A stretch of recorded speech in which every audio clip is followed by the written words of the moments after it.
Hello दोस्तों, नमस्कार। दोस्तों, आज हम इंडियन पॉलिटी का पार्ट थर्ड करने वाले हैं। इसमें हम मूल अधिकार के जितने भी इम्पोर्टेंट फैक्ट है वो कवर करेंगे।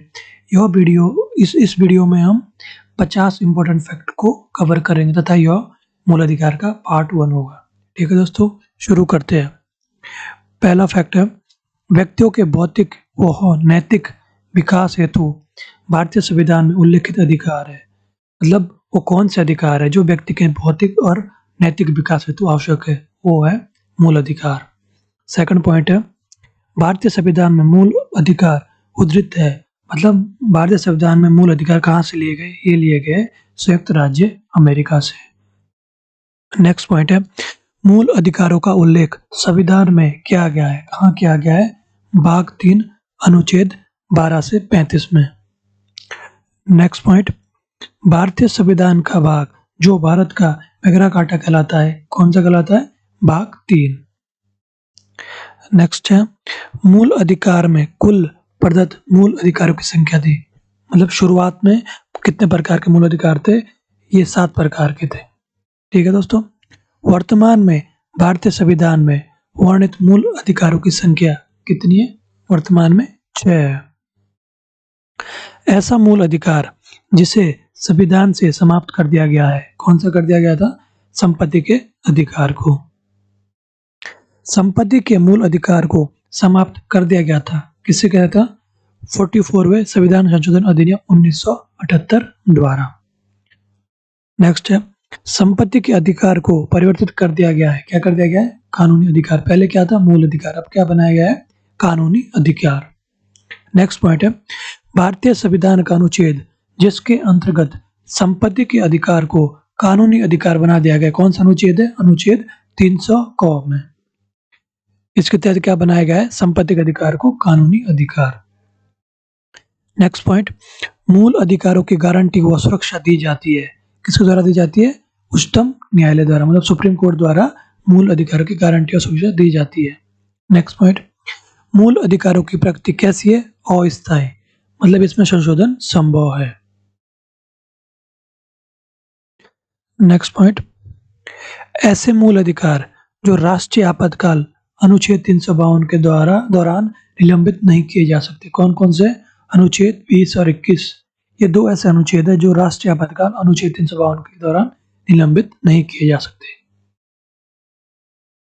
नेक्स्ट पॉइंट दोस्तों, आजादी से पूर्व कांग्रेस अधिवेशन जिसमें मूल अधिकारों की मांग की गई थी, मतलब वो कौन सा अधिवेशन है जिसमें पहली बार मूल कांग्रेस अधिवेशन में मूल अधिकारों की मांग की गई थी? ये था कांग्रेस का कराची अधिवेशन। ये कब हुआ था? 1931 में। नेक्स्ट पॉइंट, कराची अधिवेशन 1931 में की अध्यक्षता की थी। मतलब किसने अध्यक्षता की थी इसकी की थी सरदार वल्लभ भाई पटेल ने।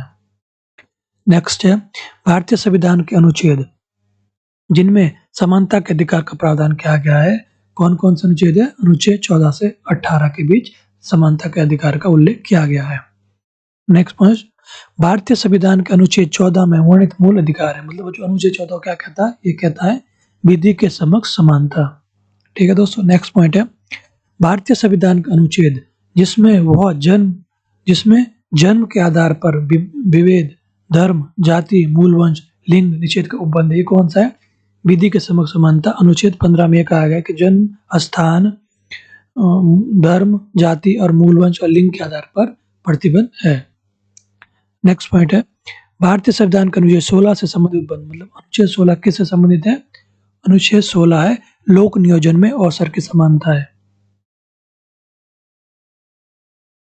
नेक्स्ट पॉइंट दोस्तों, भारतीय संविधान का अनुच्छेद जिसके द्वारा अस्पृश्यता के अंत की उद्घोषणा की गई है, यह की गई है अनुच्छेद 17 द्वारा।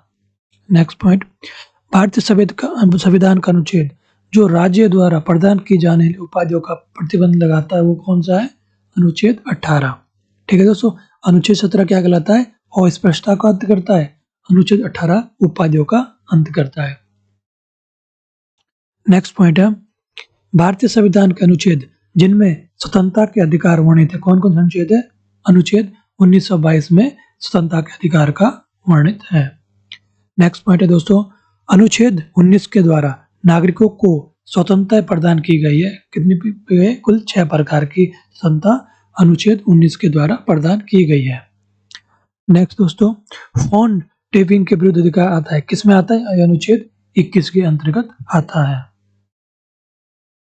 नेक्स्ट पॉइंट दोस्तों, भारतीय संविधान का ऐसा अनुच्छेद जो अपराधों के लिए दोष सिद्ध के संबंध में संरक्षण प्रदान करता है, ये कौन सा है? अनुच्छेद 20 है। नेक्स्ट पॉइंट दोस्तों, भारतीय संविधान का अनुच्छेद जिसमें प्रावधान किया गया है कि किसी व्यक्ति को अपने विरुद्ध साक्षी होने के लिए बाध्य नहीं किया जा सकता, ये कौन सा अनुच्छेद में कहा गया है? ये अनुच्छेद 20 के भाग 3 में कहा गया है कि किसी भी व्यक्ति को अपने विरुद्ध साक्षी होने के लिए बाध्य नहीं किया जा सकता। नेक्स्ट पॉइंट है, भारतीय संविधान का अनुच्छेद जिसमें एक अपराध के लिए एक से अधिक बार अभियोजित व दंडित करने पर प्रतिबंध का प्रावधान किया गया है, ये किया गया है अनुच्छेद 20 के भाग 2 में। नेक्स्ट पॉइंट दोस्तों, भारतीय संविधान का प्राण व दैहिक स्वतंत्रता प्रदान करने वाला अनुच्छेद है, कौन सा अनुच्छेद है? अनुच्छेद 21। नेक्स्ट पॉइंट दोस्तों, भारतीय संविधान के अनुच्छेद 21 में उल्लेखित व्यक्ति का आशय क्या है? मतलब जो अनुच्छेद 21 में उल्लेखित है व्यक्ति, उसका मतलब क्या है? उसका मतलब है भारतीय नागरिकों के साथ विदेशी नागरिक से भी। जो अनुच्छेद 21 में उल्लेखित व्यक्ति शब्द है ना, उसका मतलब भारतीय नागरिक तो है, साथ ही क्या है? विदेशी नागरिक से भी है। नेक्स्ट पॉइंट, भारतीय संविधान का अनुच्छेद जिसके अंतर्गत निजता का अधिकार आता है, वो कौन सा अनुच्छेद है? अनुच्छेद 21। ठीक है दोस्तों, इसमें कौन सा आता है? निजता का अधिकार, जिसको बोलते हैं राइट टू प्राइवेसी। नेक्स्ट है दोस्तों, भारतीय संविधान का अनुच्छेद जिसके अंतर्गत शिक्षा के अधिकार का प्रावधान किया गया है, कौन सा अनुच्छेद है? अनुच्छेद 21 का। इसके अंदर क्या किया गया है? शिक्षा के अधिकार का प्रावधान किया गया है। नेक्स्ट पॉइंट दोस्तों, कुछ दशाओं में गिरफ्तारी और निरोध से संरक्षण प्रदान किया जाता है, कौन सा अनुच्छेद द्वारा किया जाता है? अनुच्छेद 22 के अंतर्गत। नेक्स्ट पॉइंट, भारतीय संविधान का शोषण के विरुद्ध अधिकार प्रदान किए जाते हैं, कौन से अनुच्छेद में प्रदान किए जाते हैं? अनुच्छेद 23-24 के द्वारा भारतीय संविधान द्वारा शोषण के विरुद्ध अधिकार प्रदान किए जाते हैं। नेक्स्ट पॉइंट दोस्तों, भारतीय संविधान का वह अनुच्छेद जो मानव दुर्व्यापार एवं बलात् श्रम का प्रतिषेध करता है, कौन सा अनुच्छेद है? ये अनुच्छेद 23 है, जो मानव दुर्व्यापार एवं बलात् श्रम का प्रतिषेध करता है। नेक्स्ट पॉइंट, बाल श्रम पर प्रतिबंध करने वाला अनुच्छेद कौन सा है? अनुच्छेद 24। नेक्स्ट दोस्तों, कारखाने या खान आदि में नियोजन अनुच्छेद 24 के तहत निषेध है। मतलब जो कारखाने या खान माइंस में जो काम करने वाले वो है, उसमें यह कौन सा अनुच्छेद कहता है? ये अनुच्छेद 24 के अंदर आता है। इसमें क्या गया है? 14 वर्ष तक बालकों के लिए, मतलब 14 वर्ष तक बालकों के लिए प्रतिबंध है कि वो कारखाने या माइंस में काम नहीं कर सकते। कौन सा अनुच्छेद में? ये अनुच्छेद 24 के अंतर्गत है। नेक्स्ट पॉइंट, भारतीय संविधान का अनुच्छेद जिनमें धर्म की स्वतंत्रता का अधिकार वर्णित है, कौन सा अनुच्छेद है? ये अनुच्छेद 25 से 28 है, जिसमें क्या गया है? धर्म की स्वतंत्रता का वर्णन है। भारतीय संविधान का अनुच्छेद जो अंतकरण की स्वतंत्रता व धर्म को आबाद रूप से मानने, आचरण व प्रसार करने की स्वतंत्रता देता है, वो कौन सा अनुच्छेद है? वो अनुच्छेद 25 है। नेक्स्ट पॉइंट दोस्तों, धार्मिक कार्यों के प्रबंधन की स्वतंत्रता प्रदान करने वाला अनुच्छेद कौन सा है? अनुच्छेद 26 है। नेक्स्ट, किसी धर्म संप्रदाय की अभिवृद्धि या पोषण में व्यय के लिए विनिर्दिष्ट रूप से नियोजित धन पर करों से छूट की गई है, कौन सा अनुच्छेद है? अनुच्छेद 27 के तहत। मतलब अनुच्छेद 27 कहता है कि जितने भी धार्मिक कार्य उनमें टैक्स से छूट दी गई है। नेक्स्ट पॉइंट, भारतीय संविधान का अनुच्छेद 28 संबंधित है, ये किससे संबंधित है? कुछ शिक्षा संस्थानों में धार्मिक शिक्षा या धार्मिक उपासना में उपस्थित होने के बारे में स्वतंत्रता। ठीक है दोस्तों, कौन सा उसमें है? ये अनुच्छेद 28 में है। नेक्स्ट पॉइंट दोस्तों, भारतीय संविधान के अनुच्छेद 29 और 30 संबंधित है, किससे संबंधित है? ये है सांस्कृतिक एवं शैक्षिक अधिकार से। कौन सा अनुच्छेद? 29 और 30 से। नेक्स्ट पॉइंट दोस्तों, संवैधानिक उपचारों का अधिकार प्रदान करने वाला अनुच्छेद कौन सा है? यह है अनुच्छेद 32। नेक्स्ट पॉइंट दोस्तों, उच्चतम न्यायालय रिट जारी कर सकता है। कौन सा अनुच्छेद के अंतर्गत उच्चतम न्यायालय रिट जारी कर सकता है? ये कर सकता है अनुच्छेद 32 के अंतर्गत। नेक्स्ट दोस्तों, उच्च न्यायालय मतलब हाई कोर्ट किस अनुच्छेद के तहत रिट जारी करता है? हाई कोर्ट करता है 226 अनुच्छेद के तहत। नेक्स्ट दोस्तों, मूल अधिकारों के अतिरिक्त सामान्य कानूनी अधिकार के लिए भी रिट जारी करने का अधिकार रखने वाला न्यायालय कौन सा है? High court. मतलब हाई कोर्ट सामान्य कानूनी अधिकार भी जारी के लिए रिट जारी कर सकता है, लेकिन जो सुप्रीम कोर्ट है वो मूल अधिकार मतलब अनुच्छेद 32 के तहत मूल अधिकार के लिए रिट जारी करता है। नेक्स्ट दोस्तों, रिट मुख्यतः होती है मतलब कितने प्रकार की होती है? या 5 प्रकार की होती है। कौन कौन सी होती है? बंदी प्रत्यक्षीकरण, परमादेश, प्रतिषेध, उत्प्रेषण तथा अधिकार ऋचा। ये 5 प्रकार की रिट है जो जारी की जाती है। इसमें क्या है?